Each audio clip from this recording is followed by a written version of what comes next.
Les 4 normes bàsiques de seguretat alimentària. Netejar, separar, coure i refredar. A Catalunya, entre el 30 i el 60% de les toxinfeccions alimentàries es produeixen al sector de la restauració.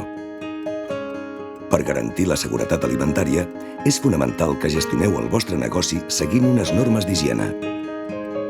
Sou el principal responsable de la seguretat alimentària dels aliments que prepareu i serviu en el vostre establiment.